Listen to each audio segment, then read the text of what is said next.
we're looking at a couple common problems in Quickstep for both lead and follow to bring it next level. This is going to be very helpful for social dancers, but especially competitors. So leads, when we're leading those basics, quarter turn, chasse, progressive chasse, whatever, I want you to think about being a pantomime artist. So you've got your wall, you know.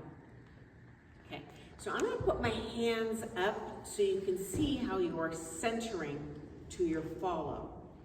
She can't chase you around. You really need to proactively shift that. So if you're doing textbook, like just read the book, beginner level, your pantomime tends to be along the wall. Okay, very difficult to follow.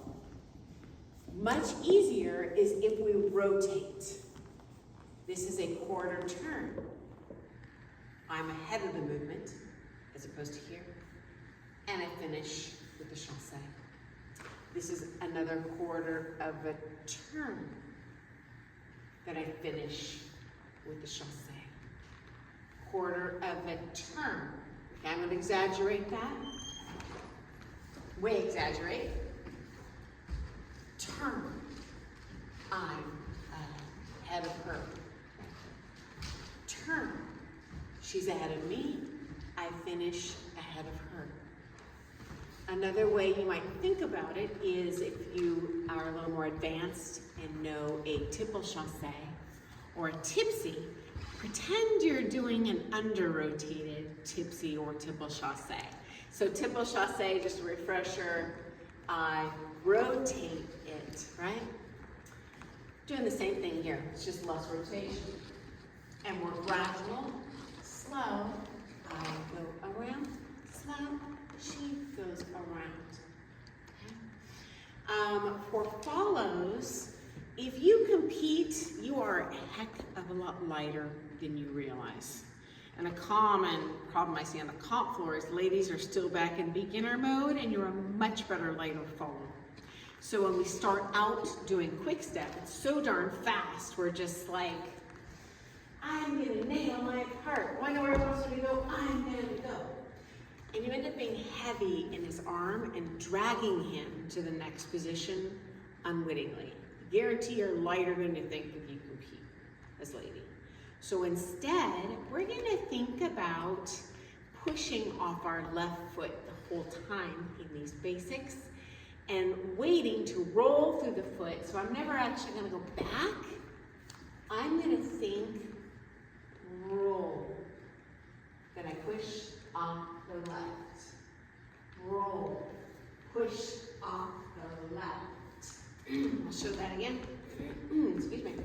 So bad, don't do this one. Go, go, go, go. We're gonna think. Just roll out of his way.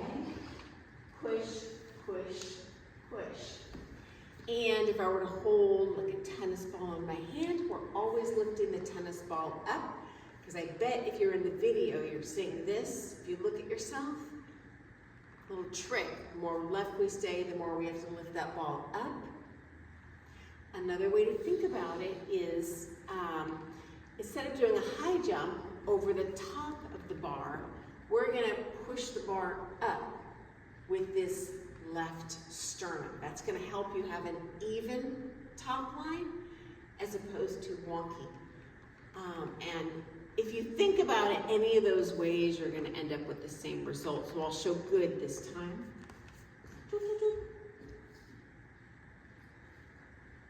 Slow, I'm rolling, push, push, push. I'm rolling, push, push, push. Little test, if I were to stop in the middle, I would actually be almost fully weighted on my left foot. So we're never really split weight. I'm left foot.